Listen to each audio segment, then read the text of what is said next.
Hello बच्चों, कैसे हो? उम्मीद है बेटा आप सब लोग अच्छे होंगे। जैसा कि बेटा आपको पता है कि हमारा जेई का टॉप 100 सीरीज चल रहा है, सारे सब्जेक्ट के चल रहे हैं। मैं बेटा आपका फिजिक्स का ले रहा हूं और फिजिक्स में बेटा आज हम बात करने वाले हैं हमारे जेई सीरीज के टॉप 100 सीरीज के पार्ट 4 के बारे में। बेटा आज हम शुरुआत करेंगे बेटा पार्ट 4 सीरीज का। आप लोग को याद है बेटा, जैसा कि जनवरी 5 का पेपर खत्म हुआ है, उसके बाद से बेटा हम लोग लगातार लगे हुए हैं कि आपको कुछ इंपॉर्टेंट क्वेश्चंस करवा पाए, जिस क्वेश्चंस के थ्रू आप लोग कुछ अच्छे परसेंटाइल अपने बूस्ट कर पाए और जिनके परसेंटाइल अच्छे आ चुके हैं वो और भी अच्छे कर पाए, जिससे आपको बेहतर कॉलेज का सपना आप पूरा कर पाओ। इसके लिए बेटा हम लोग लगातार यहाँ पे प्रयास कर रहे हैं। आप भी बेटा प्रयास करते रहिए। आप हमारे इन सारे क्वेश्चन को जरूर एटलीस्ट एक बार आप लोग जरूर बेटा आप लोग देखा करो और कोशिश किया करो बेटा कि जब भी आप ये वीडियो देख रहे हो तो आप बेटा एक बार क्वेश्चंस आने के बाद आप लोग वीडियो के बाद पॉज करके और खुद से लगा के फिर आप प्ले करके देखा करो बेटा कि क्या आप सही अप्रोच कर रहे थे या आप नहीं कर रहे थे। बेटा मैं अपने इस जेईई मेंस के इस अप्रेंटिसशिप के जो भी मैं क्वेश्चंस करवा रहा हूं, ये क्वेश्चन बेटा मेंस के लिए इंपॉर्टेंट है ही, साथ ही बेटा मैं आपको कुछ एडवांस के भी कॉन्सेप्ट आपको देता रह रहा हूं। आज भी मैं आपको दो चार एडवांस के भी कॉन्सेप्ट देके जाऊंगा बेटा, जो आपके जेईई एडवांस में जिनके भी परसेंटाइल 90 परसेंटाइल से एबव आए हुए हैं वो लोग जेईई एडवांस के लिए बेटा आराम से प्रिपेयर कर सकते हैं। यहाँ से कुछ उनको अच्छे कॉन्सेप्ट इन क्वेश्चन के थ्रू जेईई एडवांस का भी मिल जाएगा बेटा। तो चलते बेटा शुरुआत करते हैं अपने पहले क्वेश्चन से। ये रहा क्वेश्चन हमारे स्क्रीन पे। ये पहला क्वेश्चन जैसा कि आप देख पा रहे हो बेटा, ये क्वेश्चन आपका इलेक्ट्रोस्टैटिक्स के साथ साथ ये क्वेश्चन आपका जा रहा है, अगर देखा जाए तो ये हमारे यहाँ पे यंग मॉड्यूलस ऑफ इलास्टिसिटी की भी बात किया हुआ है, यानी कि यहाँ पे मॉड्यूलस ऑफ इलास्टिसिटी और साथ ही साथ आपका यहाँ पे लगेगा इलेक्ट्रोस्टैट का भी कॉन्सेप्ट बेटा। तो इन सारे कॉन्सेप्ट को कैसे बेटा रिकॉर्ड करेंगे, कैसे इन सारी चीजों को हम करने वाले हैं, इसका कॉन्सेप्ट देखेंगे। बट बेटा आप लोग एक बात मत भूलना, मैंने आपको लगातार हर कॉन्सेप्ट के बारे में मैंने आपसे डिस्कस करते आया हूं। हमें इलेक्ट्रोस्टैटिक्स और मैग्नेटिज्म को केवल एक क्वेश्चन तक सीमित नहीं रखना है, आपको इन सारे कॉन्सेप्ट को रिकॉर्ड करके रखना है, जिन कॉन्सेप्ट के बारे में मैं आपसे लगातार डिस्कस करते जा रहा हूं। मैं आपके सामने क्वेश्चन को सॉल्व करवाता हूं, साथ में मैं उनके कुछ कॉन्सेप्ट भी आपको देके जाता हूं, कुछ ट्रिक भी आपको देके जाता हूं। जितना पॉसिबल है बेटा इस लिमिटेड टाइम के अंदर मैं उतने कॉन्सेप्ट आपको दे सकता हूं, उतनी ट्रिक आपको दे सकता हूं। अब टाइम लिमिट के अलावा बेटा हमें ध्यान रखना होता है, इसलिए अगर आपको और भी चीजों की जरूरत है बेटा तो आप हमारे मतलब इंस्टीट्यूट में विजिट कर सकते हो और आप हमारे रेगुलर क्लासेस को भी आके ज्वाइन कर सकते हो। ठीक है बेटा, चलते हैं अपने पहले क्वेश्चन की तरफ। A ring of radius R made out of a thin wire of cross section a ring has a uniform change in distributed in एक चेंज। अच्छा ठीक है, चलो चार्ज की मार्क की बात कर रहा है बेटा, यानी कि जो केस है आपका, ये केस बेटा कुछ ऐसा है कि अगर मैं इस केस के बारे में बात करूं, यानी कि मान लो बेटा कि हमारे पास कुछ ऐसा है बेटा। ठीक है ठीक है ठीक है ठीक है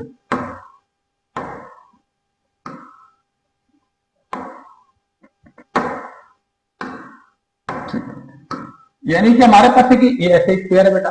ठीक है, ये पॉजिटिवली चार्ज है बेटा, ये स्क्वायर आपका पॉजिटिवली चार्ज है। ठीक है, अच्छा उसके बाद बेटा इसके सेंटर पे आप एक एक्स्ट्रा प्लस क्यू ला के रख दिए। ठीक है सर, रख दिए। अब बेटा अगर इसके सेंटर पे एक्स्ट्रा प्लस क्यू चार्ज ला के आप रख दिए, तब आप खुद सोचो बेटा, क्या ये अपनी सर्कल फील्ड पे ये पॉजिटिव चार्ज होने की वजह से एक रिपल्सन फोर्स लगा रहा होगा? ये रिपल्सन फोर्स पूरे स्फीयर पे लगेगा बेटा। इस पूरे स्फीयर पे अगर रिपल्सन फोर्स लगेगा तो आपका बेटा स्फीयर बाहर की तरफ भागेगा और स्फीयर बेटा आपके बाहर की तरफ भागेगा। इसका मतलब ये बेटा इसके टोटल रेडियस में कुछ चेंज आया होगा। वो चेंज किसके वजह से आया होगा बेटा? वो टेंशन की वजह से आया होगा बेटा। ये बात आपको याद रखना है कि वो चेंजेस किसके वजह से आया होगा बेटा? वो चेंजेस आपका बेटा इस टेंशन की वजह से आया होगा। तो वो जो चेंजेस है रेडियस में वो कितना है, ये आपसे क्वेश्चन पे पूछ रहा है बेटा। तो इसके लिए बेटा सिंपल सी बात है, आपको याद रखना होता है कि बेटा यंग मॉड्यूलस ऑफ इलास्टिसिटी, क्या आप यही बोलते थे कि इसको गामा से रिप्रेजेंट करते थे, वाई से रिप्रेजेंट करते हो, आप जिससे करते हो? गामा इक्वल टू हम लोग यंग मॉड्यूलस ऑफ इलास्टिसिटी बोलते थे हम लोग बेटा स्ट्रेस अपॉन स्ट्रेन बेटा। ठीक है, हम लोग बेटा इसको बोलते थे स्ट्रेस अपॉन स्ट्रेन। ठीक है, ये हम लोग फ्लूइड मैकेनिक्स में भी देखे थे बेटा, इस पार्ट को कोई प्रॉब्लम नहीं है, और इसको हम लोग प्रॉपर्टीज ऑफ द मैटर में भी देखे थे। तो ये ठीक है बेटा, स्ट्रेस अपॉन स्ट्रेन। स्ट्रेस क्या होता है बेटा आपका? स्ट्रेस होता है फोर्स अपॉन एरिया बेटा। ठीक है सर। स्ट्रेन क्या होता है बेटा आपका? स्ट्रेन होता है बेटा आपका original dimension to the change in the dimension to the original dimension. इसका मतलब बेटा डेल्टा एल तो चेंज हो गया और ओरिजिनल एल हो गया।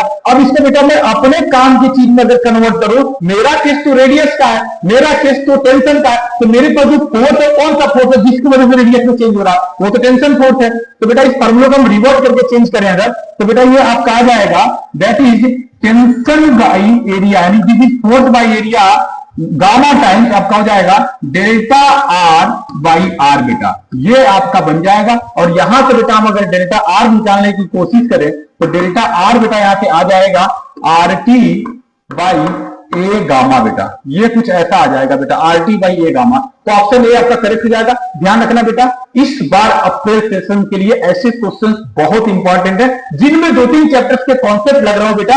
अब actually question comes from the electrostatic but concept इसमें यूज हो रहा है बेटा प्रॉपर्टीज ऑफ द मैटर्स की बेटा। तो ध्यान रखना ऐसे क्वेश्चन बहुत इंपॉर्टेंट होने वाले बेटा हमारे नेक्स्ट सेशन के लिए। अगले क्वेश्चन पे चलते बेटा। अगला क्वेश्चन बेटा हमसे बोल रहा है एक सर्कुलर डिस्क है। चलो ठीक बेटा, ये जो भी कुछ सिचुएशन हुआ मैं आपको सिचुएशन को थोड़ा सा बेटा मैं आपको समझाने की कोशिश करता हूं कि जिससे आप इस कॉन्सेप्ट को रिकॉल कर पाओ बेटा। इसमें ये कहना चाहता है, ठीक है, इसमें ये कहना चाहता है आपसे, ठीक है, इसमें ये कहना चाहता है कि देखो यहां पे आपका मतलब यहां पे आपका एक ऐसा आपके पास एक आपका रिंग ऐसा है, दूसरा जो आपका जो सर्कुलर डिस्क है बेटा वो डिस्क आपके पास ऐसा है, तीसरा सर्कुलर डिस्क आपके पास ऐसा है। ये 3 डिस्क की बातें कर रहा है हमसे, ठीक है। और इसका जो है बेटा ये है बेटा आपका इसके अबाउट रोटेशन की बात कर रहा है। तो पहले तो बताओ बेटा इसका I1 इसके O के अबाउट क्या होगा। तो सर I1 को तो हम लिखेंगे mr²/2 और I2 यानी इसके वजह से देखना ध्यान से बेटा, इसके वजह से तो बेटा I2 को अगर मैं लिखूं तो I2 का क्या होगा बेटा, I2 का एक हो जाएगा बेटा इसका, एक तो इसका आप लिख रहे होगे बेटा 1/4 mr² प्लस ये वाला भी आप यहाँ पे ऐड करोगे तो दैट इज mr², यानी कि ये आपका बनने वाला है I2 आपका बन जाएगा 1/4 से 4 यानी कि दिस इज 5/4 mr² बेटा। और अगर I3 की बात करें तो जो ये है वही ये है, इसका मतलब I3 भी आपका सेम होने वाला है दैट इज ऑल्सो 5/4 mr²। अब तीनों को हमें नेट चाहिए बेटा, तो नेट निकाल दो। तो नेट के लिए हम लोग क्या करेंगे, नेट के लिए हम लोग करेंगे ये कि यहां पे हम लोग लिखेंगे I1 plus I2 plus I3 बेटा, ठीक है। I1 I2 I3 इसको ऐड कर देते हैं, ठीक है। अब इसको ऐड करते हैं I1 कितना आपका mr²/2, ठीक है, प्लस अब क्या ये दोनों सेम है इसको 2 टाइम कर दे, यस सर 2 टाइम कर सकते हैं 5/4 mr²।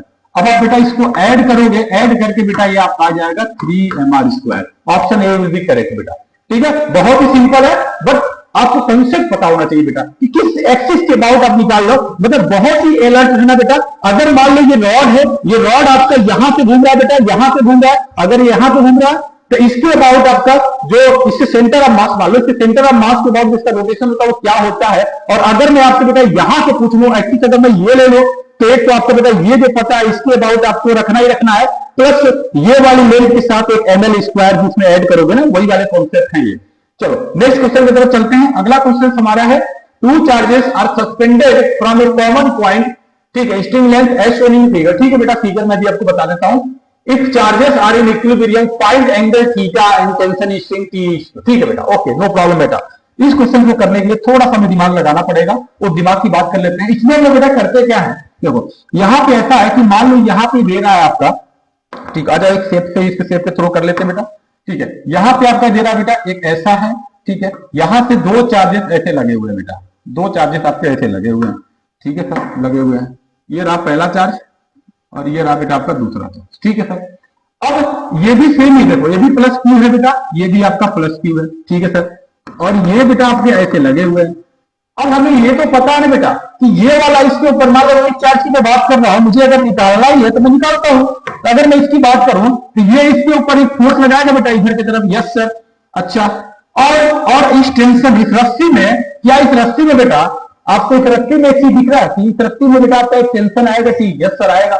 और अगर इस रस्सी में टेंशन आएगा तो मैं देखूं ध्यान से, तो अगर मैं बेटा यहां पे इस टेंशन को मैं अगर ये एंगल पे है बेटा, यस सर एंगल पे, तो ये क्या हो जाएगा, थीटा से लगा होगा तो this is your T cos theta. और इधर का एक आ जाएगा बेटा आपका, इधर का आ जाएगा एक बेटा आपका टी साइन थीटा, ठीक है, इधर आ जाएगा आपका टी साइन थीटा बेटा, टी साइन थीटा, और इसका एक mg होगा बेटा नीचे की ओर, ठीक है, इसका एक mg होगा बेटा नीचे की ओर,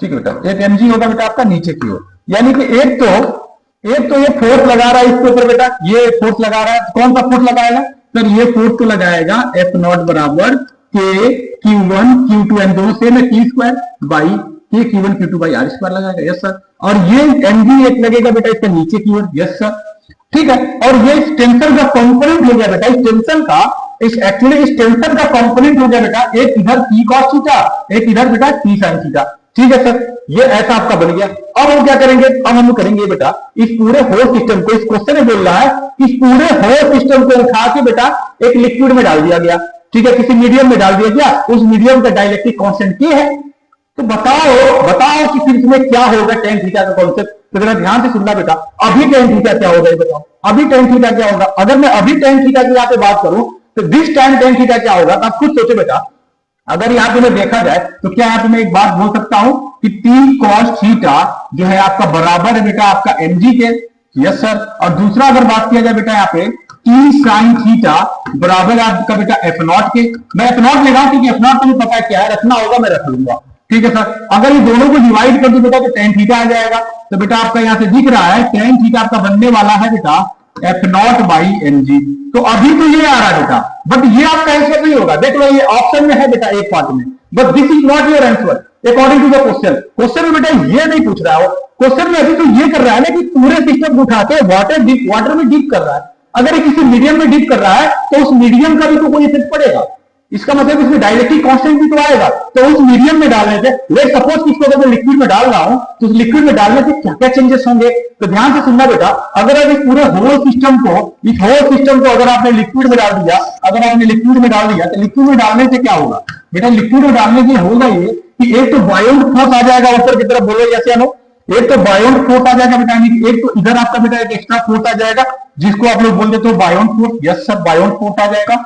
और एक बेटा ये जो फोर्स आपका होता है जब हम किसी मीडियम में अगर किसी चार्ज पार्टिकल को डाल देते हैं तो वो चार्ज पार्टिकल दूसरे चार्ज पार्टिकल के बीच में जो फोर्स लगाता है या जो उनके बिटवीन इलेक्ट्रोस्टैटिक फोर्स होता है वो एफ जो होता है आपका वो एफ नॉट बाई के टाइम्स हो जाता है, ये आपको पता है। इसका मतलब ये है कि इधर वाला जो फोर्स है बेटा, इधर का जो आप फोर्स देख रहे हो, इधर का जो फोर्स देख रहे हो, ये वाले फोर्स है बेटा आपका अब बनने वाला है क्या बेटा, इधर हो जाएगा आपका एफ नॉट बाई के, बस। बाकी आपको तो चीजें पता है।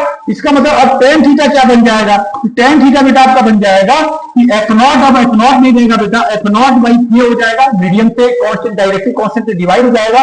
और सेकेंड बेटा आपका जो mg है, अब ध्यान से देखना बेटा, ये जो आपने लिखा था टी कॉस थीटा बराबर mg, अब एक्चुअली इधर क्या है, अब इधर टी कॉस थीटा अकेला नहीं है, t cos theta plus b beyond force बराबर किसके है, mg के बेटा।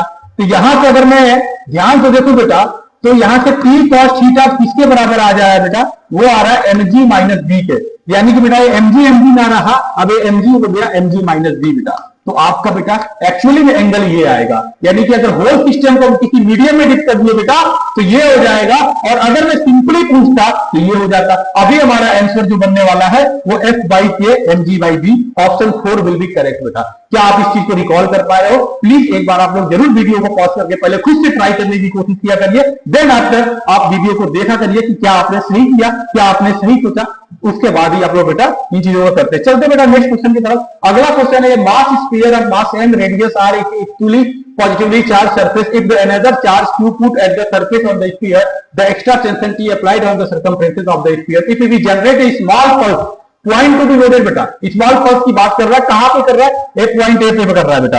यानी कि अगर मैं आपसे बात करूं कि अगर मैं ये जो कहना चाहता है, ये कहना ये चाहता है, मान लो बेटा मेरे पास एक स्फीयर है, यस सर स्फीयर है, तो यहां पे हमने एक एक्स्ट्रा चार्ज क्यू डाल दिया, हाँ सर डाल दिया, और एक कैसा स्फीयर है, पॉजिटिवली चार्ज है, यस सर पॉजिटिवली चार्ज है।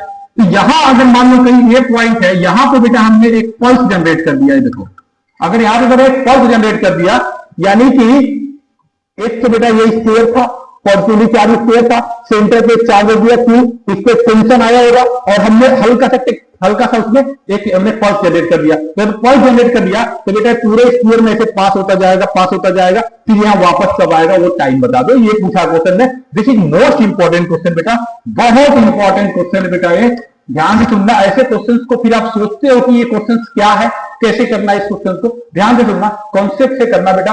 अब एक बात बताओ, पहले तो आप बता दो बेटा, जो स्पीड होगा इस पूरे वेव का बेटा, जो स्पीड होगा वो क्या हो जाएगा, वो total distance upon total time, यानी कि बेटा हो जाएगा 2 पाई आर बाई टी हो जाएगा बेटा। और यही चीज तो पूछ रहा है टाइम पीरियड, यानी कि टी इक्वल टू क्या हो जाएगा बेटा, टी इक्वल टू हो जाएगा आपका 2 pi r divide by speed of wave बेटा। अब क्वेश्चन सॉल्व हो चुका है, अब हमें रिकॉल करना पड़ेगा फॉर्मूला पार्ट 1 वेव के चैप्टर से। आप याद करो बेटा, स्पीड ऑफ वेव क्या होता था बेटा, स्पीड ऑफ वेव क्या होता था, वो होता था बेटा 2 pi under root of T by mu होता था बेटा। टी इज द टेंशन बेटा, ध्यान रखना, टी क्या है वहां पे, टेंशन है।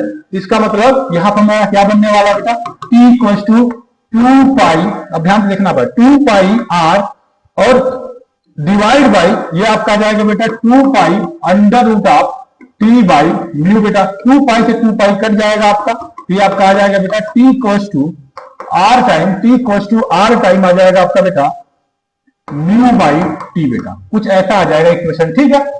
तो आपका आ जाएगा बेटा, ठीक है, ओके। तो यहां पे थोड़ी सी मिसप्रिंट है बेटा, ये वाला आपका ऑप्शन बनने वाला है, option B will be correct, ठीक है। ध्यान रखना, ऐसे क्वेश्चन बेटा अक्सर आ जाते हैं जो आपके कुछ कॉन्सेप्ट को चेंज करके बनाए जाते हैं ताकि आप उसके इल्यूजन में फंस जाओ, बट आप ये इल्यूजन में फंसना नहीं बेटा। अगले क्वेश्चन की तरफ चलते हैं बेटा, हमसे पूछ रहा है find the force and 5 + 5 Q charge, इसको पूछ रहा है बेटा, इससे भाई ये all charges and showing figure. अच्छा, यानी कि एक चार्ज ये है, एक चार्ज ये है, एक चार्ज ये है, एक चार्ज ये है, और आपको पूछ रहा है कि बताओ ये सभी चार्जेस में आपस में फोर्स लगा रहे होंगे, यस लगा रहे होंगे, तो मुझे तो कितना बता दो कि ये सारे चार्ज इस पे कितना फोर्स लगा रहे होंगे, नेट फोर्स कितना इसके ऊपर लग रहा होगा, आप ये बता दो ड्यू टू दिस चार्जेस।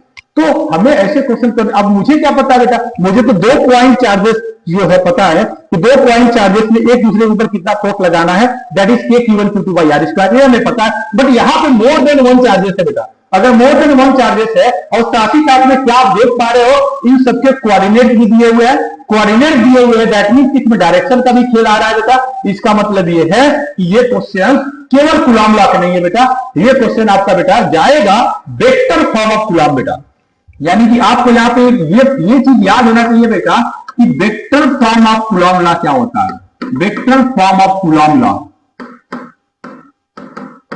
ठीक है बेटा। Vector form of Coulomb law क्या होता है ये आपको पता होना चाहिए, ध्यान से सुनना बेटा। हमारे पास बहुत सारे चार्ज है, ठीक है बेटा, बहुत सारे चार्ज है हमारे पास, मान लो एक चार्ज यहाँ, एक चार्ज यहाँ, एक चार्ज यहाँ, एक चार्ज यहाँ, एक चार्ज यहाँ, एक चार्ज, बहुत सारे चार्ज है, 20-30 चार्ज है, यहाँ पे एक चार्ज है। अब मैं सारे चार्जेस को थोड़े इस चार्ज पे लगने वाला फोर्स पूछूं तो क्या करोगे, अब आप क्या करोगे, फॉर्मूला तो मैं आपको बता देता हूं, ये होता है F बराबर के Q1 Q2, 2 के लिए मैं बता रहा हूं, 2 के लिए के Q1 Q2 by R square, तो आपको पता था इंटू यूनिट वेक्टर आर बेटा, ठीक है। अब यूनिट वेक्टर आर ये तो डायरेक्शन की बात कर रहा है आपका, बट ये यूनिट वेक्टर आर को हम लोग वेक्टर में क्या पढ़े थे, इसको वेक्टर आर बाई आर लिख सकते थे, यस सर लिख सकते हैं। ये आपका बन जाएगा F equal to K Q1 Q2 by R square into R vector by vector R, तो ये आर क्यूब बन जाएगा बेटा, ये बन गया आपका बेटा K Q1 Q2 by R cube vector R बेटा, यानी कि ये ऐसा फॉर्मूला बन जाएगा।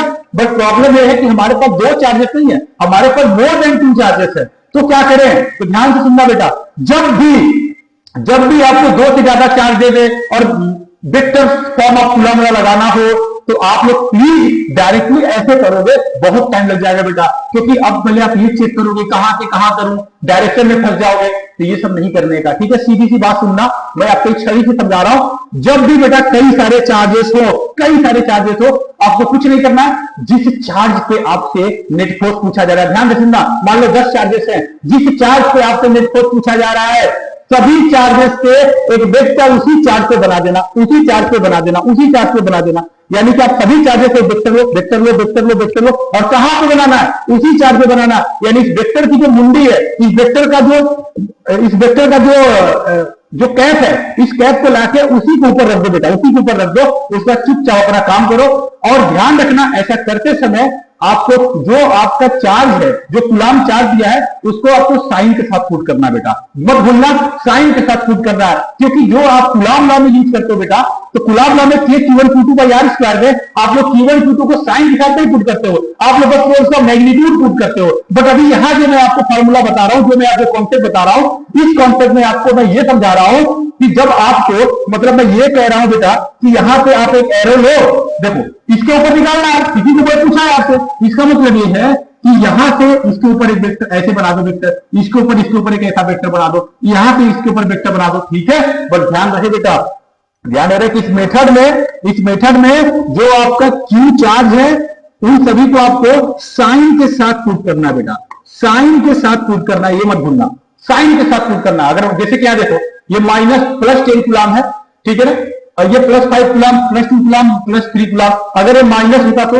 तब -10 लिखते, +10 नहीं लिखते। ध्यान रखना, मैग्नीट्यूड के साथ डायरेक्शन के साथ आपको पुट करना है, और ये बहुत सिंपल हो गया सर। अब आप खुद देख लो बेटा, अब आप एक एक से निकालते जाओ। यहां पे आकर क्या होगा, तो आप यहां देखो 3 - 0, यहां पे रखोगे, इसका आर क्या होगा, अगर मैं इसको R1 बोलूं, ये क्या होगा, 3 - 0 हो जाएगा 3i, और 4 - 0 क्या हो जाएगा 4j, यानी कि हो जाएगा बेटा आपका 3i + 4j।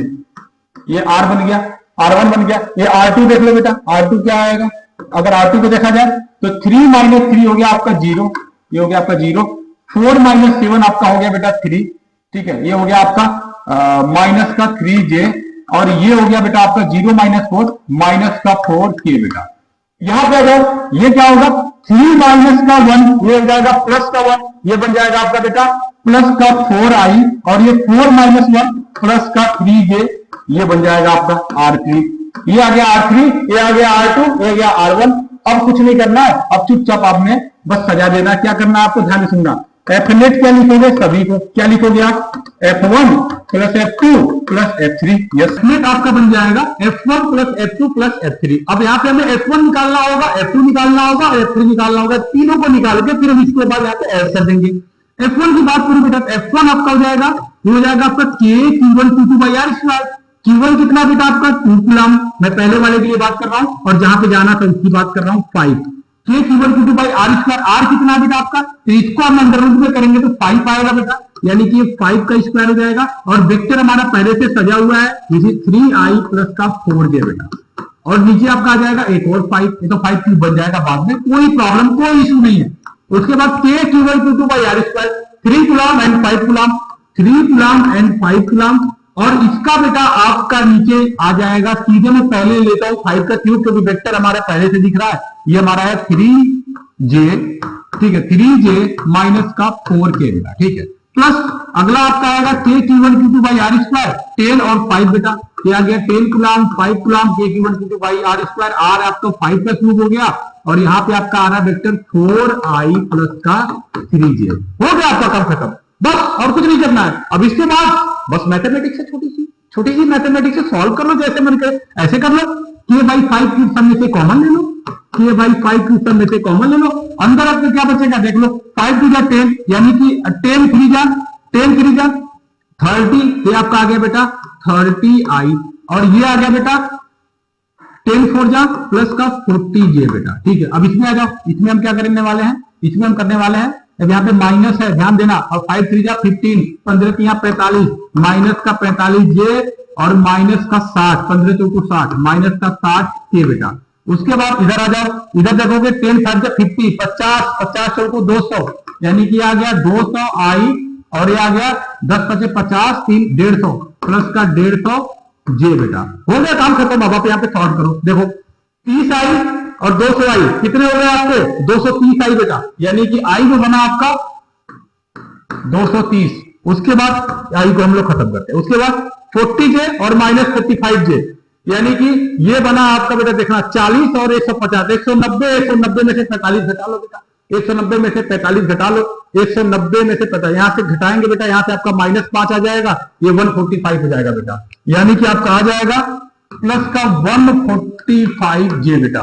उसके बाद K में क्या आ रहा है आपका, K में बस 60 है, यानी कि माइनस का 60k, ये बना आपका, ये ठीक है ना, ये बना आपका, यानी कि आपको फाइनल आंसर जो लिखना होगा, हमने K/125 बाहर निकाला हुआ है, यानी कि K क्या होता है, K होता है आपका 9 × 10⁹ डिवाइड बाई 125, और ब्रैकेट में आपका ये रख देना, उठा के कुछ नहीं करना है, 230i + 145j प्लस का माइनस का 60k, और आपके आंसर होगा, ठीक है।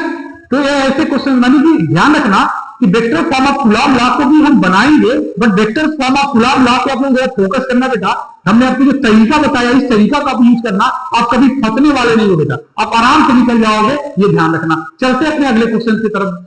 The moment of inertia of a solid sphere about an axis parallel to the diameter, ध्यान से देखना, ठीक है, पैरेलल टू द डायमीटर की बात कर रहा है, अलर्ट रहना बेटा, ठीक है, सॉलिड स्फीयर की भी बात किया, अलर्ट रहना। दिस ऑफ द एक्स, ठीक है ठीक है ठीक है ठीक है, पूछ रहा कौन सा आपका ग्राफ इसमें से सही है बेटा, ध्यान से सुनना। ये है बेटा सॉलिड स्फीयर, यस सर, हमको बेटा इसका वाला तो पता है, और अगर डाया के अबाउट की बात करें, ध्यान से सुनना, तो एक तो बेटा इसका ये हमारा 5/4, ठीक है ना, 5/4 वाला हमारा रहेगा ही रहेगा, यस सर रहेगा रहेगा, ठीक है। अब अगर हम यहाँ पे देखें बेटा, तो यहाँ पे यानी कि एक तो ऐसे छोड़ो, सब छोड़ो, आप सीधे आ जाओ, और मुद्दे की बात करते हैं, और आसान इसको करते हैं। सर और आसान कैसे होगा, आ जाओ, और आसान कैसे होगा सुनना, इसका जो भी आई होगा इस सिचुएशन का, वो एक तो आई ऑफ सॉलिड स्फीयर होगा, एक तो आई ऑफ सॉलिड स्फीयर होगा, प्लस इसके यहाँ का, यानी कि ये आपका अलग से हो जाएगा बेटा mr² का, यानी कि ध्यान से देखना बेटा, ये तो फिक्स रहेगा ना भाई, सॉलिड स्फीयर का एक्सिस के अबाउट तो उसका हमेशा कांस्टेंट रहेगा, और ये क्या है mr², यानी कि इस डिस्टेंस पे डायरेक्ट r² के प्रोपोर्शनल हो रहा है, यानी कि बेटा ये पैराबोला का फीलिंग दे रहा है, लेकिन ये कांस्टेंट की भी फीलिंग दे रहा है, इसका मतलब बनेगा पैराबोला, बट यहां से नहीं बना सकते, क्यों, क्योंकि 0 से ज्यादा बेटा, 0 से नहीं जाएगा, यानी पैराबोला कहीं यहां से बनेगा, यानी कि आप खुद देख लो, ये तो लीनियर है, ये लीनियर है, पॉसिबल ही नहीं है, ये पैराबोला, बट ये देखो आपको यहां से ओरिजिन से बनी नहीं दिखता, क्योंकि कांस्टेंट भी तो आएगा, यानी कि option B will be correct बेटा। बहुत ही सिंपल है, बट सोचोगे तो, अदरवाइज तो टफ हो जाएगा बेटा, ठीक है। चलो नेक्स्ट क्वेश्चन की तरफ चलते हैं। अगला क्वेश्चन है 4 पॉजिटिव चार्जेस 10 कूलम 3 कूलम जो भी है बेटा, ये सारे चार्जेस रखे हैं, आपसे क्या पूछ रहा है, what will be the net force on Q charge at B बेटा, इसके नेट फोर्स आपसे पूछ रहा है, यस सर। अब क्या करें, अब करेंगे क्या, देखना ध्यान से, अब मेरी बात सुनना बेटा, इसी को हम यहां बना लेते हैं, ये रहा हमारा बी, ये रहा हमारा बी वाला चार्ज, ठीक है, कितना है, ये प्लस क्यू कूलम है, कितना है, प्लस क्यू कूलम। अब जरा ध्यान से सुनना, आ जाओ इसका ऑपरेशन करते हैं, आ जाओ भैया, तुम्हारा ऑपरेशन का टाइम आ गया। ये देखो, ये वाला इसके ऊपर ये भी पालतू इसको रिपल करेगा, कितना लगाएगा, 4f। ये वाला ध्यान से सुनना, एक चीज अंडरस्टूड है बेटा। अब देखो बेसिक चीजों को आपको बिल्कुल याद रखना बेटा। अब मैं एफ लिखूंगा, एफ का मतलब क्या होता है आपको पता होना चाहिए, नहीं बेटा, एफ का मतलब आपको पता होना चाहिए। मैं आपको एक बार रिकॉर्ड करवा देता हूं कि एफ तो बेटा आपका यही होगा ना, ध्यान से सुनना, ठीक है, एफ तो आपको बेटा, एफ तो आपका यही होगा ना, अगर मैं बात करूं एफ की, तो F equal to k/q1 q2/r², यानी कि k/q² ये आपका एफ रहेगा, ये अंडरस्टूड है, ठीक है। अब ध्यान से सुनना, अब सोचो यहां पे कितने कितने का है उसके हिसाब से डिपेंड करता है, तो ये वाला इसके ऊपर 4f लगाएगा, 4 गुना, देखो इस 4 से ये 4 कितना है, 4 गुना है, तो ये 4 इसके ऊपर कितना फोर्स लगाएगा, सिर्फ 4 गुना लगाएगा। ये वाला 4 इस 4 से कितना है, 3 टाइम्स ज्यादा है, तो ये उसके ऊपर कितना फोर्स लगाएगा, 3 टाइम्स ज्यादा लगाएगा। ये वाला 4 इससे कितना है, 10 टाइम्स है, तो ये वाला इसके ऊपर कितना टाइम लगाएगा, नहीं 10 टाइम नहीं लगाएगा, ये 5 टाइम लगाएगा। क्यों, क्योंकि ये बात याद रखना बेटा आपको, कि आप अगर ये वाला लेंथ देखोगे ना बेटा, तो ये देखना, ये L है, ये L है, ये L है, ये L है बेटा, बट ध्यान से देखना बेटा, ये L थोड़ी है, ये क्या है, ये बेटा आपका L√2 है, ठीक है ना, L√2 है। और जब आप इसको सॉल्व करोगे तो ध्यान से देखना, अब मैं आपको करवाता हूं इसको क्वेश्चन को अच्छे से। ये वाला चार्ज इसके ऊपर जो लगाएगा नीचे की तरफ लगाएगा, यस सर। ये वाला इसको बेटा इधर लगाएगा, यस सर। ये वाला इसको इधर लगाएगा, यस सर। ये देखो, अब आप देख लो, आ जाओ, ये इसके साथ कितना होगा, ये तो सर इसके साथ होगा 45 डिग्री पे, बहुत बढ़िया बेटा, ठीक है। और ये वाला इसके साथ कितना होगा, देखना, ये वाला इसके साथ, ये वाला आएगा आपका 5f, ये वाला आएगा आपका 4, ये आएगा आपका 3f, ठीक है बेटा, ये आएगा आपका 3f, ये आएगा 3f, और ये इसको कितना लगा रहा है, 4f। तो अब आप 3 फोर्सेस आपको दिख रहे हैं, आपको रिजल्टेंट फोर्स चाहिए, पंगा एक बेटा कहते हैं 3 वेक्टर फोर्सेस है। अब रिजल्टेंट कैसे निकालोगे, तो पहले 2 को पकड़ लो, फिर हम सॉल्व कर लेंगे।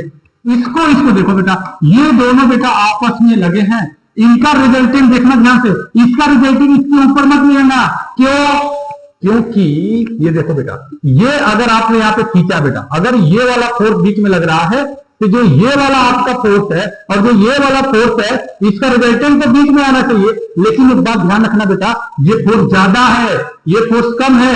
अगर ये फोर्स भी एफ होता और ये फोर्स भी एफ होता तो इनका रिजल्टेंट बीच में 45 डिग्री पे आता बेटा, बीच में आता 45 डिग्री पे। बट ये फोर्स कितना है, 3F है, ये फोर्स कितना है, 4F है। ये ज्यादा है, ये कम है, इसका मतलब रिजल्टेंट बीच में नहीं आएगा, रिजल्टेंट ज्यादा की तरफ आएगा। बात समझ रहे हो मैं क्या कह रहा हूं? इसका मतलब इसका जो रिजल्टेंट है बेटा, इसका जो रिजल्टेंट है उसको तो आना चाहिए ना, उसको तो आना चाहिए कहीं यहां, देखो ध्यान से, उसको कहीं आना चाहिए यहां, रिजल्टेंट आपका कहीं यहां आएगा।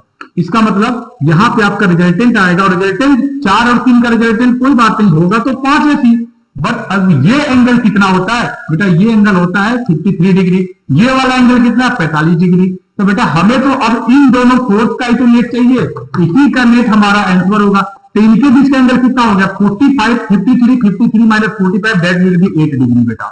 और एफनेट कैसे निकालते हैं, F1 square plus F2 square plus 2 F1 F2 cos theta, यानी कि F1 कितना है, 5F, this is 5F plus this is 5F plus 2 time of 5F into cos of 8 degree बेटा। और अगर क्वेश्चन में बोल देता कि cos 8 डिग्री की वैल्यू 0.1 है, ध्यान से देखना, इस क्वेश्चन में दे देगा आपको कि cos 8 डिग्री की वैल्यू 0.1 है, तो ध्यान से देखना बेटा, cos 8 डिग्री की जगह आपको 0.1 रखना है, तो आपका रिजल्टेंट फोर्स क्या बनेगा, फोकस कर लो आप लोग, ये हो जाएगा 5F का स्क्वायर, ठीक है, 5F का स्क्वायर प्लस 2 5 और 5 5 25 25 दूनी 50 50F स्क्वायर बेटा, ठीक है, इंटू cos 8 डिग्री को क्या रखना, 0.1 मान लो, अगर मैं मान लू क्वेश्चन में दिया हो तो ये क्या बन जाएगा बेटा, 5 बन जाएगा। तो ये भी 5F square 5F square 5F square 5F square, यानी कि 3 टाइम्स ऑफ 5F स्क्वायर, यानी कि बेटा 5F√3 विल बी आंसर बेटा, 5F√3 आपका आंसर होगा, ठीक है।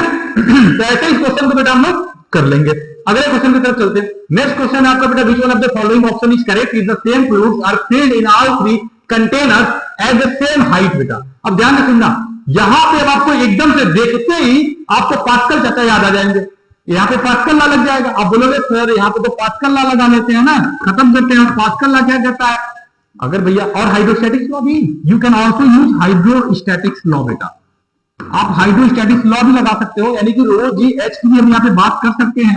अगर मैं रो जी एच से देखूं तो सेम फ्लूइड है, यानी रो सेम है, हाइट भी सब में सेम है, देखो हाइट सब में क्या है, सेम है, और जी तो कभी चेंज होगा नहीं, इसका मतलब रो जी एच तो कांस्टेंट है। और अगर रो जी एच कांस्टेंट है दैट मींस ओनली कि सर इस पे तो सब पे प्रेशर बॉटम पे, यहाँ पे प्रेशर ही पूछ रहा है बॉटम पे, तो सब पे बॉटम पे प्रेशर तो सेम होगा, इसका मतलब sir option number D correct हो जाएगा, और ये गलत हो जाएगा, और ये गलत हो जाएगा।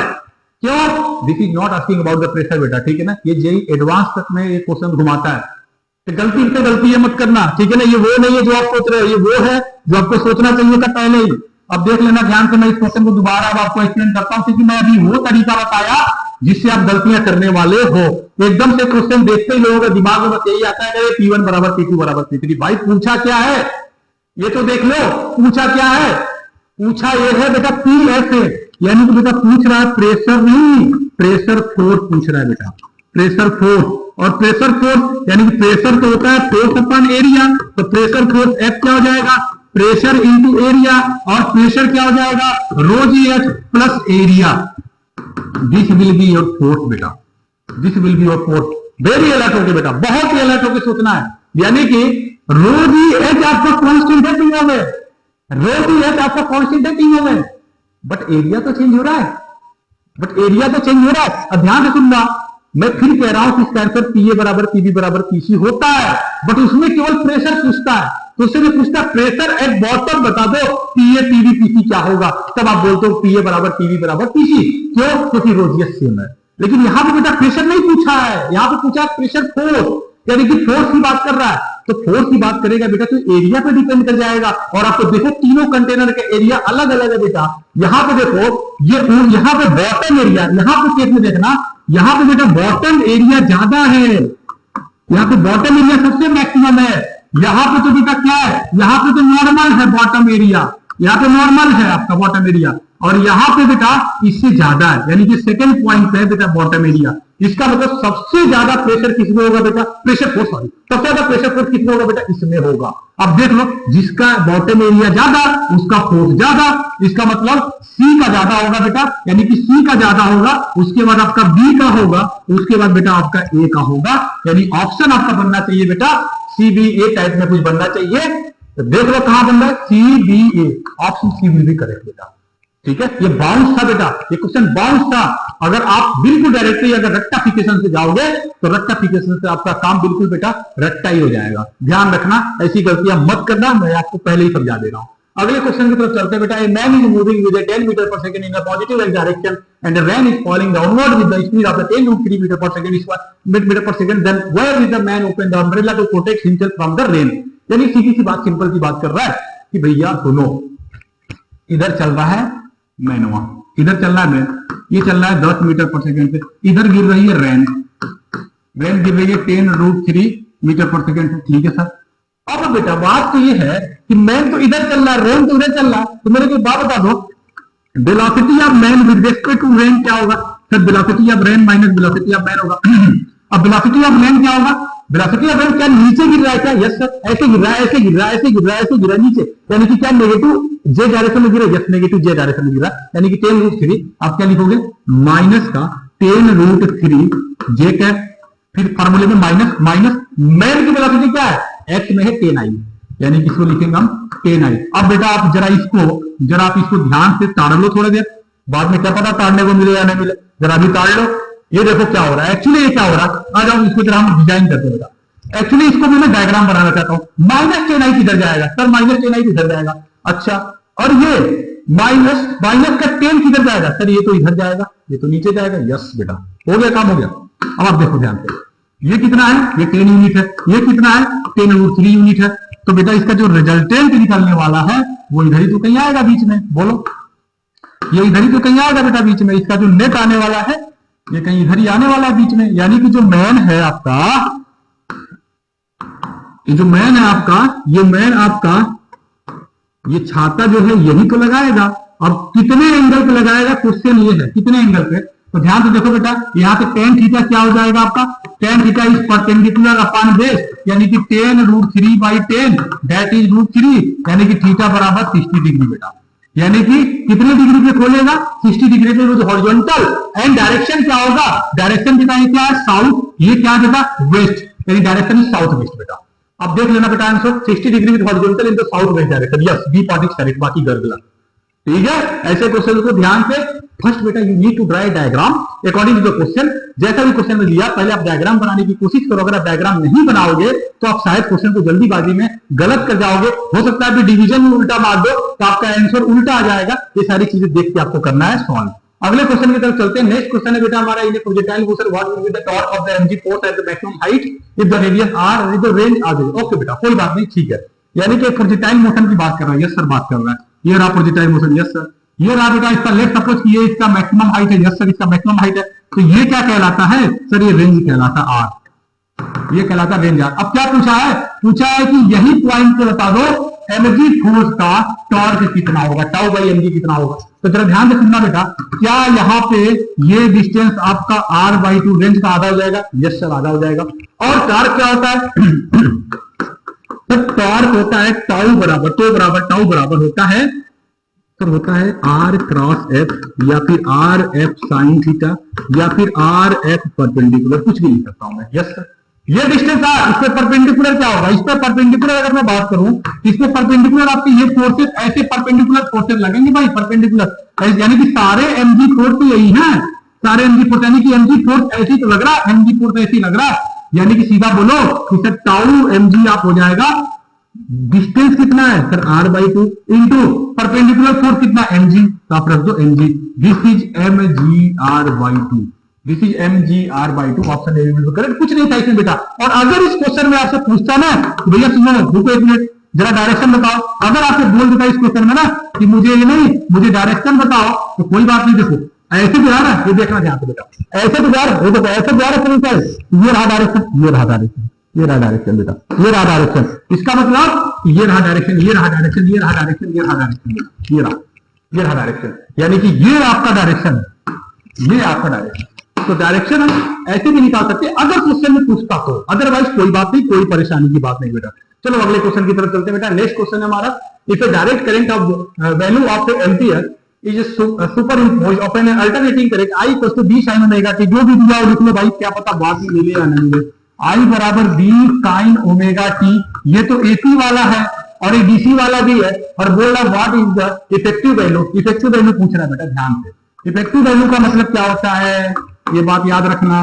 इफेक्टिव वैल्यू ऑफ करंट का मतलब क्या होता है, इसका मतलब होता है IRMS करंट पूछ रहा है, ठीक है। ओके, ये है पहला वाला, ये दूसरा वाला बोर्ड है। दोनों क्या करेंगे, आपस में सुपर इम्पोज करेंगे, दोनों आपस में सुपर इम्पोज करेंगे। भैया ये रहा डीसी, ये डीसी जा रहा है, एक जा रहा है एसी, एक जा रहा है डीसी, दोनों सुपर इम्पोज करेगा, करवा दो सुपर इम्पोज। डीसी क्या होता है, कांस्टेंट करंट। एसी क्या होता है, वेरिएबल करंट। वेरिएबल क्या है, दिया है। डीसी क्या है, ये है। कितना मैग्नीट्यूड है, ए यूनिट। कितना मैग्नीट्यूड है, बी यूनिट। दिया है मैग्नीट्यूड आई बराबर आई नॉट, कंपैरिजन कर लो भाई। आई बराबर I naught sine omega t, I naught and that is the maximum magnitude of the current, that is b. दिया हुआ है, कोई बात है, कोई परेशानी नहीं। इसका मतलब हमारा जो करंट आई होगा वो दोनों को सुपर इम्पोज होगा, ये हो जाएगा बेटा A plus B sine omega t. ये तो बन गया आपका, यस सर बन गया। Okay, no problem at all. अब क्या करें, अब हम करेंगे बेटा इसका IRMS वैल्यू निकालेंगे। तो IRMS वैल्यू निकालने के लिए RMS वैल्यू को ध्यान देना, पहले स्क्वायर करेंगे, यानी कि पहले आई का क्या करेंगे, स्क्वायर करेंगे सर, उसके बाद मीन लेंगे, उसके बाद मीन लेंगे, उसके बाद रूट लगाएंगे। ये रहा IRMS वैल्यू, ठीक है, कर देते हैं। आ जाओ, आई कितना आ गया हमारा, ये आ गया, यानी कि A plus B sine omega t का स्क्वायर, और इसका लेना हमें मीन देगा, इसका लेना हमें मीन।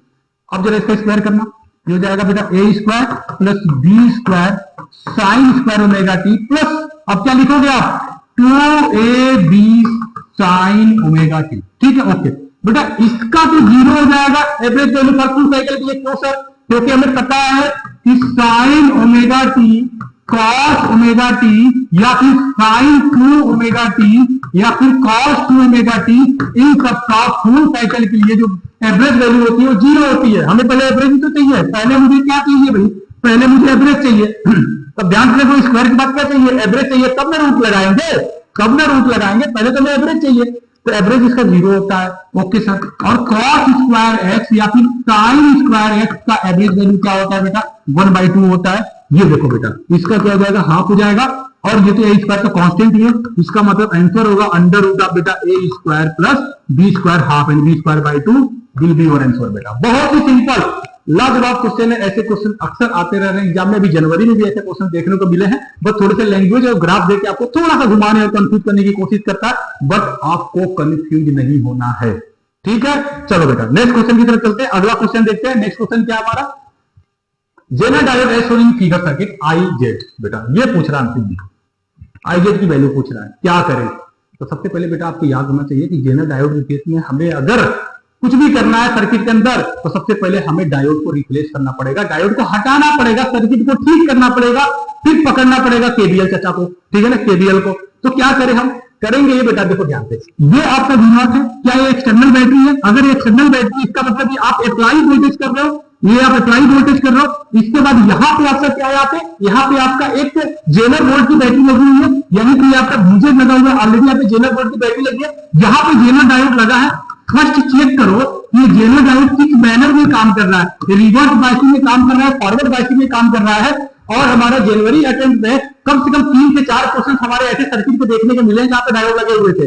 इसका मतलब कि एक सर्किट के अंदर डायोड को लगा के देना बहुत ही कॉमन बात हो चुका है जेईई मेंस वालों का, ठीक है। तो बिल्कुल केयरफुल होकर बेटा ऐसे क्वेश्चन की प्रैक्टिस आपको जरूर करनी है, केवल ये क्वेश्चन नहीं करना है आपको बेटा, ऐसे क्वेश्चन को आपको प्रैक्टिस करनी है। जितने भी ऐसे क्वेश्चन आपको दिखे पीवाई क्विज में, जेईई मेंस के पीवाई क्विज में, लास्ट 10 ईयर 5 ईयर के जो भी आपको पीवाई क्विज दिखे, आप उसको जरूर सॉल्व करो। अब देखते बेटा इसको क्या करना है। तो पहले तो हम यहाँ से बेटा देखो ध्यान से, ये पॉजिटिव है नेगेटिव, इधर से चला करेंट गया, यहां गया, इसका मतलब बेटा ये देखो ध्यान से, अगर इस डायोड को मैं देख पा रहा हूं, ये डायोड ऐसा है अगर, तो ये होता है P, ये होता है N, तो बेटा करंट इधर से आ रहा है, तो क्या करंट एंटर कर रहा है, क्या करंट एंटर कर रहा है बेटा N साइड से, यस, क्या करंट एंटर कर रहा है N साइड से। और अगर करंट बेटा N साइड से एंटर कर रहा है तो दिस इज रिवर्स बायसिंग है बेटा, दिस इज रिवर्स बायसिंग है बेटा, पॉजिटिव नेगेटिव मत याद करना, सीधा सोचो, when current enter from P side that is forward biasing, when current enter from the N side that is reverse biasing. अभी क्या हो रहा है, रिवर्स बाइसिंग, इसका मतलब रिवर्स बाइसिंग का केस सोचना होगा। और अगर रिवर्स बाइसिंग में बेटा हमने सुना था कि Zener diode in reverse biasing act या बिहेव लाइक ए रेगुलेटर, यानी कि जेनर डायोड रिवर्स बाइसिंग में रेगुलेटर का काम करता है। बट एक बात याद रखना बेटा, हमेशा नहीं, एक कंडीशन के साथ, नहीं तो एडवांस में आपको उठा के एग्जाम से बाहर फेंक देगा। ठीक है, वो कंडीशन क्या है सुन लो ध्यान से। यानी कि अब यहां पे बेटा दो वोल्टेज है ना मेरे पास, एक तो हमारे पास अप्लाई वोल्टेज है, एक हमारे पास जेनर वोल्टेज है। अप्लाई हो सकता है ज्यादा हो जेनर से, या हो सकता है कि अप्लाई आपका कम हो जेनर से। ये दो केस होंगे तो हम अपना कमिटमेंट देंगे। अब देखना, अगर ये पहला वाला केस हुआ तो आपका ये रेगुलेटर का काम करता है, ध्यान रखना। अगर ये दूसरा केस हुआ तो बेटा नो करंट पास, यानी कि क्या करेंगे हम, ओपन सर्किट बनाएंगे। ओपन सर्किट यानी कि डायोड को रिप्लेस करेंगे बाई वाट ओपन सर्किट, ऐसे ओपन सर्किट कर देंगे, करंट ही नहीं जाएगा उधर, बात ही खत्म। डायोड हटा के ओपन सर्किट कर दिया मैंने, यानी कि ये पूरा बेकार हो गया, करंट ऐसे जाएगा। समझ रहे हो बात को? यानी कि आप केवल रेगुलेटर मत याद करना, अब रेगुलेटर के साथ ये भी ध्यान रखना कि रेगुलेटर तभी काम करता है जब आपका अप्लाई वोल्टेज एबव हो आपका जेनर वोल्टेज से। दैट इज इट बेटा। ओके, अब ये बात तो पता चल गई। अब मेन बात है कि करते क्या है सर ये बताओ, अगर ये वाला केस बन गया करते क्या? अभी जैसे मैं बोलूं बेटा 100 volt apply voltage, external battery साथ आप दे रहे हो, दैट इज अप्लाई वोल्टेज। अच्छा डीजे जेनर वोल्टेज कितना, 50 वोल्ट। इसका मतलब क्या अप्लाई वोल्टेज जेनर वोल्टेज से ज्यादा है? यस सर ज्यादा है। तो करूं क्या? ठीक है, रेगुलेटर का काम करता है, बट मुझे क्या करना है बताओ, मुझे सॉल्व कैसे करना है बताओ। रेगुलेटर तो ठीक है, that is the theory only, but how can solve this question? तो इसको सॉल्व करने के लिए बेटा हमारा प्रोसेस ये है कि हमें अब क्या करना है, इस सर्किट को ठीक करेंगे तो हम इस जेनर डायोड को रिप्लेस कर देंगे एक बैटरी से, और उस बैटरी का जो ईएमएफ होगा वो ईएमएफ आपका आएगा जेनर डायोड की बैटरी की, जेनर वोल्ट की बैटरी से हम इसको रिप्लेस करेंगे। बट बिल्कुल इंपॉर्टेंट पॉइंट यहाँ पे ये है कि आप रिप्लेस करते समय इस बात का याद रखना कि जो भी करंट इस सर्किट में फ्लो करेगा, इस वाले वायर में फ्लो करेगा, उस करंट को अपोज करता हुआ एक बैटरी बनानी बेटा, ध्यान से। यानी कि बैटरी का पॉजिटिव टर्मिनल उस साइड बना दो जिधर से करंट आ रहा है, बैटरी का नेगेटिव टर्मिनल उधर बना दो जिधर करंट जा रहा है। इसका मतलब आप इस बुक करंट फ्लो कर रहा है, जो आईजेड आ रहा है ना, इस आईजेड को अपोज करता हुआ एक बैटरी बनाओ। यानी कि जो आईजेड आ रहा है ना नीचे, उसको अपोज करता हुआ बैटरी बनाओ। अपोज कैसे करवाओगे? पॉजिटिव बना दो उधर बैटरी का टर्मिनल, उल्टा हो जाएगा। इसका मतलब करंट को अपोज करेगा, ऐसे रिप्लेस करना है, तभी तो रेगुलेटर बनेगा, वरना रेगुलेटर कहां रह जाएगा।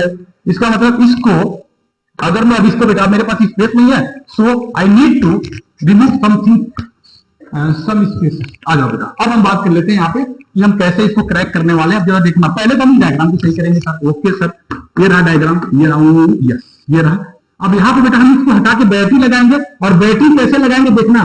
यहाँ पे करंट आई निकला, यस सर आई निकला, ये गया इधर, आगे आईजेड, इधर निकल गया आईएल, तो इधर जो आईजेड आया देखो करंट आ रहा है ऐसे, तो बैटरी का पॉजिटिव ऊपर नेगेटिव नीचे ऐसे बनाना, ये मैं कह रहा हूं कब से, और ये बन गया हमारा सर्किट ऐसे। ये कितना दिया था बेटा 10 ओम, ये कितना दिया था बेटा 20 ओम, काम खत्म। अब देखो ध्यान से बेटा, अब खुद ही सोचो आप, यहाँ पे कितना था 100 वोल्ट, यहाँ पे कितना है 50 वोल्ट। अब बेटा आपको 100 के देगा, इसको 200 वोल्ट कर दो, 300 वोल्ट कर दो, 400 वोल्ट कर दो, 1000 वोल्ट कर दो, 2000 वोल्ट कर दो, 4000 वोल्ट कर दो, 10,000 वोल्ट कर दो, 0 वोल्ट कर दो।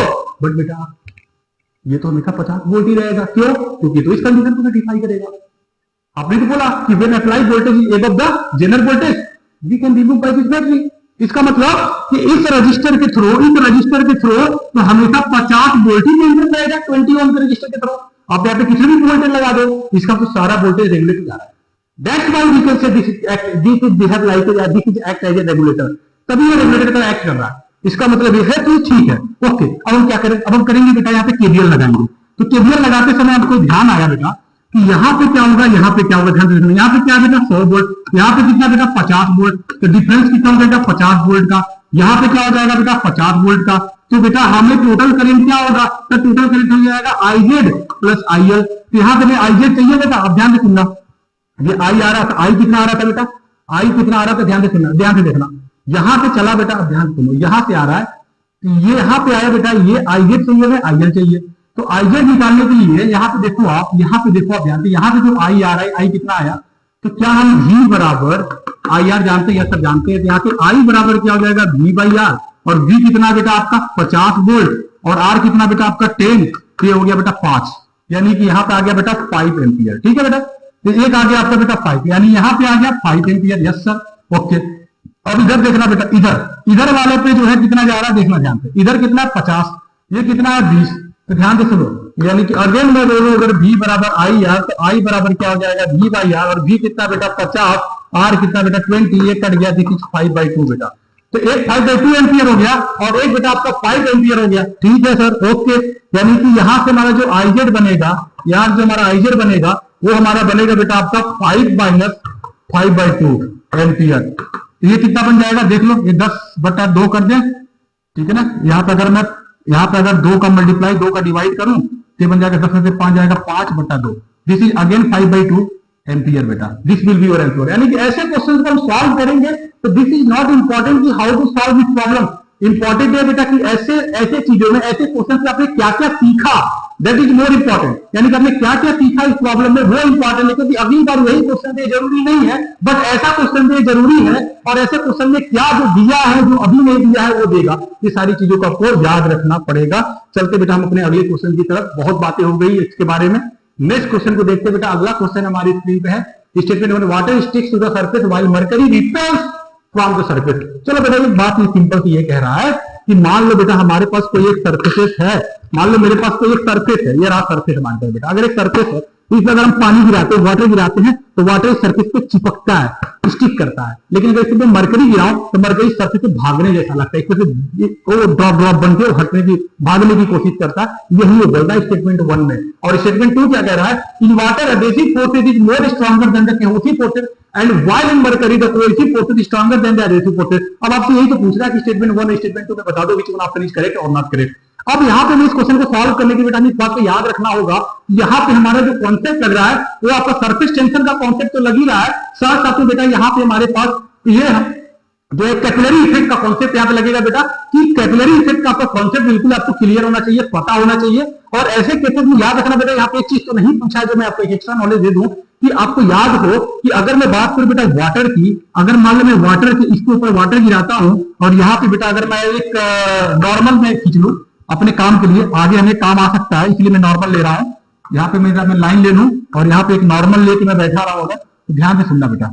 अगर मान लो बेटा इस पे वाटर में गिराएंगे बेटा, तो वाटर का जो होगा बेटा, तो वाटर तो इसके तरफ होगा, यानी कुछ ऐसा होगा, लेकिन मरकरी कुछ ऐसा होगा बेटा। यानी कि ये देखो, ये सरफेस की तरफ लुढ़कता हुआ देखिएगा, गिरता हुआ देखिएगा, ये क्या बेटा आपका, ये वाटर है।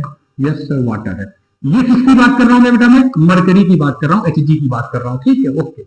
अच्छा, इसका मतलब ये थीटा और ये थीटा, तो बेटा ये कैसा थीटा है सर, ये तो एक्यूट एंगल है क्योंकि 90 से छोटा है। ये कैसा एंगल है आपका, एक्यूट एंगल है, बहुत ही एक्यूट एंगल है। ये क्या है बेटा आपका थीटा, ये आपका ऑप्टिमस एंगल है, ये एबव 90 डिग्री है, दिस इज ऑप्टिमस एंगल बेटा, ठीक है ओके। तो ध्यान रखना ये थीटा क्या है, कॉन्टैक्ट एंगल बेटा। What is theta, this is contact angle बेटा, this is contact angle theta. तो contact angle theta for water, contact angle for theta for Hg। तो ध्यान रखना वाटर के लिए जो थीटा होता है बेटा वो आपका एक्यूट होता है, और मरकरी के लिए जो होता है बेटा आपका वो ऑप्टिमस होता है। ये वाली बात भी याद रखना, कभी इसमें फंसा सकता है और फंस मत जाना, ठीक है ओके सर। आओ स्टेटमेंट में वापस चलते हैं। तो स्टेटमेंट 2 क्या कह रहा है समझ नहीं आ रहा, पहला पार्ट तो समझ में आ रहा था कि ठीक है ऐसा होता है कि वाटर सरफेस से चिपकता है और मरकरी सरफेस को छोड़ के भागने जैसा लगता है, समथिंग लाइक दैट। तो सर ये तो ट्रू है, बट स्टेटमेंट सेकंड में जो कोहेसिव एडहेसिव की बात कर रहा है उसके लिए मैं क्या करूं बेटा, आप एक बात सुनो ध्यान से। अगर आपने मान लो सरफेस पर आपने वाटर गिराया, पानी गिराया, और पानी बेटा इस सरफेस से चिपक रहा है, तो इसका मतलब ध्यान से सुनो बेटा, एक तो इस सरफेस का अपना मॉलिक्यूल है, एक वाटर का अपना मॉलिक्यूल है, क्या ये दोनों मॉलिक्यूल के बीच में अट्रैक्शन फोर्स लग रहा है क्या? अगर अट्रैक्शन फोर्स लग रहा है तभी तो वाटर सरफेस पे चिपक रहा है, वरना चिपकता ही नहीं। इसका मतलब बेटा क्या दो डिफरेंट मॉलिक्यूल के बीच में अट्रैक्शन फोर्स आपको दिख रहा है? यस दिख रहा है। और अगर दो डिफरेंट मॉलिक्यूल के बीच में अट्रैक्शन फोर्स होता है तो ऐसे को तो बेटा हम लोग अधेसिव फोर्स बोलते हैं। तो इसका मतलब कि वाटर केस में अधेसिव फोर्स स्ट्रॉन्गर है। और स्टेटमेंट में क्या दिया था देख लेते हैं, in water adhesive forces more stronger than the cohesive forces. Yes this is correct. और अगर मरकरी की बात करें बेटा तो मरकरी सरफेस को छोड़ रहा है, तो इसका मतलब क्या मरकरी मॉलिक्यूल के बीच में कोहेसिवनेस ज्यादा है क्या? यस। क्या मरकरी मॉलिक्यूल के बीच में कोहेसिवनेस ज्यादा है क्या? तभी तो वो सरफेस के अधेसिव में फंस नहीं रहा, सरफेस के अधेसिव वाले अट्रैक्शन के झांसे में नहीं आ रहा। इसका मतलब ये है कि मरकरी के केस में कोहेसिवनेस ज्यादा है, वाटर के केस में अधेसिवनेस ज्यादा है। और शायद यही स्टेटमेंट 2 आपको समझाने की कोशिश कर रहा है। दैट मींस बेटा कि ऑप्शन 1 तो बहुत ही अच्छे से समझ में आ रहा है, that will be correct answer. ध्यान रखना बहुत ही शानदार क्वेश्चन है। ठीक है, आपको इस पे बिल्कुल मॉलिक्यूलर लेवल पे भी आपको कॉन्सेप्ट क्लियर होना चाहिए, अदरवाइज बेटा आप इसके लूप होल में आप गोल गोल गोल गोल घूम के फंसते रह जाओगे। चलते बेटा, एक सर्टेन टाइम लिमिट के अंदर हमें बहुत सारे क्वेश्चन करने हैं। अगले क्वेश्चन की तरफ चलते बेटा। अगला क्वेश्चन है, in the given equation tau बराबर tau naught nu time D over d by power n represent what. अब बेटा ध्यान से सुनना, ऐसी चीजें बेटा आपकी जेई एडवांस के लिए भी बहुत इंपॉर्टेंट है। मैं आपको यहाँ पे इसलिए इस क्वेश्चन में जरूर मैं समझाऊंगा, जरूर बताऊंगा, जरूर करवाऊंगा। Please be careful. इसको ऐसे क्वेश्चन को करने के लिए बिल्कुल से पेन मत उठा लिया करो बेटा। पहली बात तो यह याद रखो बेटा कि आपका जो न्यूटन्स लॉ ऑफ विस्कोसिटी होती है बेटा, वो क्या होता है। अगर मैं बात करूं न्यूटन्स लॉ ऑफ विस्कोसिटी बेटा, तो न्यूटन्स लॉ ऑफ विस्कोसिटी बेटा, न्यूटन्स लॉ ऑफ विस्कोसिटी जो है बेटा आपका, इसको एक फॉर्मेट और होता लिखने का, that is shear stress is directly proportional to rate of shear strain, rate of shear stress. और इसको हटाओगे तो एक कांस्टेंट आएगा, और कांस्टेंट मतलब विस्कोसिटी, और इसको डिवाइड करते हैं टाउ से। इसका मतलब इसको हम लिखते हैं बेटा टाउ बराबर mu D over D Y बेटा। ये होता है न्यूटन्स लॉ ऑफ विस्कोसिटी का एक बढ़िया सा शानदार फॉर्मूला, जो आपको जेई एडवांस तक के आपको बिल्कुल फंसने नहीं देगा। ध्यान से समझना बेटा। What is tau? Sir shear stress. Okay, what is mu? Dynamic viscosity. Don't say only viscosity, this is the dynamic viscosity, because when fluid is at rest then there is no meaning of the viscosity बेटा। अगर कोई fluid rest में बेटा, तो आपको viscosity का कोई meaning थोड़ी है। अगर कोई फ्लूइड आइडियल है बेटा, तो आपको विस्कोसिटी का कोई मीनिंग थोड़ी है। इसका मतलब when fluid is in motion then you can include, yeah, you can find the value of the viscosity. इसका मतलब डायनामिक होना तो जरूरी है ना। इसका मतलब जो विस्कोसिटी आ रही है डायनामिक कंडीशन में आ रही है, that is dynamic viscosity. And D over D Y क्या है? That is your velocity gradient. इसको हम लोग क्या बोलते हैं बेटा? इसको हम लोग बोलते हैं बेटा वेलोसिटी ग्रेडियंट, वेलोसिटी ग्रेडियंट। और ये गंगाधर शक्तिमान वाली कहानी है। इसी को हम लोग दूसरा क्या बोलते हैं? इसी को हम लोग बोलते हैं rate of shear strain. This is strain. और एग्जाम में पूछा था एडवांस में कि the stress is directly proportional to stress. This law is obeys to what? Newton's law of viscosity, Hooke's law, ये लॉ वो लॉ। लेकिन भाई ध्यान से सुनना, अगर स्ट्रेस इक्वल्स टू स्ट्रेन बोल रहा भाई, तो फंस मत जाना झांसे में, फिर फेंका झांसा फेंका आपके सामने। स्ट्रेस प्रोपोर्शनल स्ट्रेन या फिर stress is directly proportional to rate of shear strain बेटा, ये न्यूटन्स लॉ ऑफ विस्कोसिटी नहीं है। This is the Hooke's law बेटा, and this is only applicable for the solid case बेटा। जो आप सॉलिड में पढ़ते हैं ना, हुक्स लॉ F बराबर minus KF, that is G बेटा। और स्ट्रेन बराबर rate of shear strain, that is NLV बेटा। NLV is Newton's law of viscosity बेटा। तो प्लीज बी रिमेंबर, हमेशा इसको याद रखना कि जो न्यूटन्स लॉ ऑफ विस्कोसिटी है उसमें रेट इज मोर इंपॉर्टेंट बेटा। रेट है, डी ओवर डी वाई है, रेट है बेटा, रेट है। और अगर रेट की बात नहीं कर रहा है, दैट इज हुक्स लॉ। और वो आप कहां पढ़ते हो? वो आप प्रॉपर्टीज ऑफ सॉलिड वाले में पढ़ते हो बेटा, ठीक है ना, जहां पर F बराबर माइनस KF बोलते हो। ठीक है sir, okay, no problem at all. चलते हैं, तो हम इसको क्वेश्चन को बनाने की कोशिश करते हैं बेटा। आ जाओ, अब चलते हैं बेटा। तो यहां पे जो आपने देखा बेटा, क्या आपको ये आपको y बराबर mx दिख रहा है? अब ध्यान से देख लो, सर टाउ तो y की जगह बैठा है, सर m होता है स्लोप, यहाँ पे विस्कोसिटी क्या है? स्लोप है। डी ओवर डी वाई क्या है? x है। इसका मतलब अगर मैं इसका एक प्लॉट करूं बेटा, इसका एक प्लॉट करूं न्यूटन्स लॉ ऑफ विस्कोसिटी का, अगर मैं बोलूं बेटा ये टाउ है और इसको बोलूं मैं डी ओवर डी वाई है, तो क्या बेटा एक स्ट्रेट लाइन बनेगा, और इस स्ट्रेट लाइन का बेटा जो स्लोप होगा वो म्यू होगा। बोलो यस या नो? और ऑब्वियसली n बराबर 1 होगा, क्योंकि स्लोप इसकी 1 होगी ना बेटा, क्योंकि लीनियर है ना। तो ये देखो जितना है उतना है, जितना है उतना है, जितना है उतना है, इसका मतलब 1 ही तो होगा स्लोप इसका। इसका मतलब अगर आपसे बात करा जाए ना बेटा कि अगर मान लो हमारे पास अगर ये बोलूं कि shear stress versus rate of shear stress का जो ग्राफ है, उसका जो स्लोप है, उसका स्लोप 1 है, इसका मतलब क्या है? बोलो इसका मतलब कुछ नहीं भी निकल, उसका मतलब है न्यूटोनियन फ्लूइड। क्यों? क्योंकि न्यूटन लॉ ऑफ विस्कोसिटी को फॉलो कर रहा है, क्योंकि न्यूटन लॉ ऑफ विस्कोसिटी को फॉलो कर रहा है। अब बेटा यहां पे जो हमें दिया, जरा इसको नोटिस करना आप लोग बेटा, यहां पे जो दिया टाउ बराबर tau not plus mu D over D Y बेटा, ये क्या है भाई? तो ये आपको दिख रहा है कि y बराबर mx प्लस c है बेटा। ध्यान से देखो, this is y, this is m, this is s and this is some intercept c। इसका मतलब ये भी स्ट्रेट लाइन होगा, बट ये अब ऐसा नहीं होगा, ये ऐसा होगा ना बेटा, ऐसा होगा। इसका मतलब ये न्यूटोनियन फ्लूइड, न्यूटोनियन ऐसा होता है। ये तो यहाँ पे ये आ गया, इंटरसेप्ट आ गया, इसका मतलब ये नॉन न्यूटोनियन फ्लूइड है बेटा, ये नॉन न्यूटोनियन फ्लूइड है बेटा। ये बात याद रखना। ये कैसा फ्लूइड है? नॉन न्यूटोनियन फ्लूइड है बेटा। ये न्यूटोनियन नहीं है, क्योंकि न्यूटोनियन होता तो y बराबर mx को फॉलो करता, जिसका स्लोप आपका n बराबर 1 होता।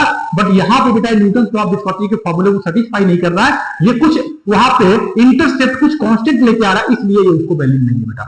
दूसरी बात, और आपको ये भी मैं यहाँ पे रिकॉल करवा दूं बेटा, और भी आपको जबरदस्त इंफॉर्मेशन दे दूंगा। अगर आप यहाँ तक समझ चुके हो तो बात सुनना बेटा, जो आपको जेईई एडवांस में भी काफी काम आएगा।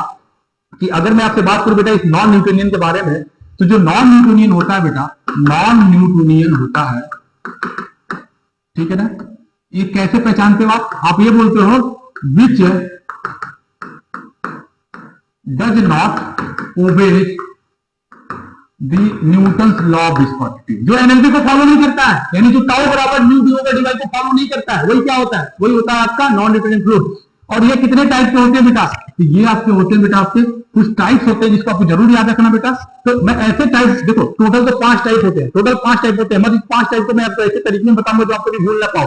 5 टाइप के बेटा हम लोग बोलेंगे ऐसे। एक होता है बेटा आपका टाइम डिपेंडेंट बेटा, बहुत इंपॉर्टेंट है बेटा, बहुत इंपॉर्टेंट, ठीक है। ये क्वेश्चन आते हैं एग्जाम में छोड़ने के लिए, लेकिन आपको मैं छोड़ने नहीं दूंगा ये क्वेश्चन। और एक होता है बेटा आपका टाइम इंडिपेंडेंट, एक होता है टाइम इंडिपेंडेंट, ठीक है। यानी एक होता है टाइम डिपेंडेंट, एक होता है टाइम इंडिपेंडेंट। इसमें होता है बेटा आपका रियोपेक्टिक फ्लूइड, बताऊंगा, टेंशन मत देना। और एक होता है बेटा आपका थिक्सोट्रॉपिक फ्लूइड, बाकी फ्री में जितना मिलेगा उतना देंगे, ठीक है। अच्छा, और इसमें आ जाओ, इसमें पहला है आपका बेटा बिंघम प्लास्टिक, दूसरा होता है बेटा आपका सूडो प्लास्टिक, और तीसरा होता है बेटा आपका इसमें डाइलेटेंट, ठीक है बेटा। यानी कि हमारे पास टोटल नॉन न्यूटोनियन, मतलब हमारे पास ऐसे कितने फ्लूइड हैं जो न्यूटन लॉ ऑफ विस्कोसिटी को फॉलो नहीं करते? 5 है सर, 5। कौन कौन से? Rheopectic, thixotropic, Bingham, pseudo and dilatant. But इनमें भी एक खासियत है, जो दो होते हैं ना वो टाइम पे डिपेंड, जो दो होते हैं ना टाइम पे डिपेंड नहीं करते हैं, दो होते टाइम पे डिपेंड करते हैं, जो 3 होते हैं वो टाइम पे डिपेंड नहीं करते हैं। जो दो होते हैं वो टाइम पे डिपेंड करते हैं। कौन कौन से फ्लूइड है सर? वो है रियोपेक्टिक एंड थिक्सोट्रॉपिक। ये टाइम पे डिपेंड करते हैं, टाइम के साथ चेंज होते हैं, वेरी करते हैं। और ये जो होते हैं ये टाइम से वेरी नहीं करते हैं। सर ये नॉन न्यूटोनियन फ्लूइड क्या है सर, ये तो बता दो बेटा। सुनो मेरी बात ध्यान से, फ्री में जहां तक हो सकता है मैं उसकी पॉसिबिलिटी करने की कोशिश कर रहा हूं। ऑलरेडी बहुत लेट हो चुके हैं बेटा, फिर भी मैं आपको बता दे रहा हूं बेटा। अगर मैं आपसे बोलूं कि न्यूटोनियन फ्लूइड क्या होता है, क्या आपने कभी सोचा? तो जो टाउ बराबर, ठीक है कोई बात नहीं, तो इसको किसको बोलेंगे बेटा? ये होगा आपका वाटर, और क्या होगा बेटा? एयर। वाटर एयर है सब क्या? Newtonian fluid. यानी यहां पे तो हम आराम से लगा लेते टाउ बराबर डी ओवर डी वाई। लेकिन अगर मैं नॉन न्यूटोनियन की बात करूं बेटा, ये कौन से फ्लूइड है? तो ध्यान से सुनो बेटा, ये होते हैं बेटा आपके ब्लड, ठीक है ना, खून, ब्लड हो गया, और पेंट, ब्लड हो गया, पेंट हो गया। अब आप खुद सोचो बेटा, पेंट तो एक ऐसा फ्लूइड है जो फ्लो भी करता है और नहीं भी करता है। अब क्या बोलोगे आप उसको यार, वो प्योरली फ्लूइड तो नहीं है, बट वो प्योरली सॉलिड भी तो नहीं है। ब्लड क्या है? ब्लड हल्का सा थोड़ा देर रख दो बेटा, कंसंट्रेट हो जाता है, हल्का फ्लो करेगा या नहीं करेगा, वो भी कंप्लीटली फ्लूइड नहीं है बेटा, बट सॉलिड भी तो नहीं है। ऐसे वाले जो होते हैं, जो बीच वाले होते हैं, उनको हम लोग बोलते हैं बेटा नॉन न्यूटोनियन फ्लूइड। और वो ओबेज करते हैं टाउ बराबर tau not plus mu time D over D Y को फॉलो करते हैं, वो नॉन न्यूटोनियन फ्लूइड होते हैं। ये बात आपको याद रखना है। और इसमें और भी ऐड करना चाहो तो आप ऐड कर सकते हो बेटा आपका पेस्ट बेटा, मंजन, जो आप डेली सुबह सुबह करते हो, ब्रश जिसमें लगाते हो मंजन, अब मंजन से कुछ दबाते हो, कुछ करते हो, उससे बाहर निकलता है, दिखता सॉलिड है, चलता फ्लूइड की तरह है क्या पता नहीं, तो वो बेटा आता है नॉन न्यूटोनियन फ्लूइड में। Okay, this all about the बेटा। बाकी सब एडवांस का टॉपिक है, आप इसको स्किप भी कर सकते हो। आप मेंस के लिए आप फोकस करो, मेंस के लिए अच्छे से करो। मिलते हैं बेटा आपको अगले पार्ट में। अगले पार्ट में आपके लिए फिर अगला कुछ और भी बेटा हम लोग लेके आएंगे, कुछ और भी अच्छे टॉपिक्स लेके आएंगे बेटा हम लोग आपके लिए। जल्दी आपसे मिलते हैं बेटा, तब तक के लिए बेटा आप सभी लोगों को ऑल द बेस्ट। ओके बेटा।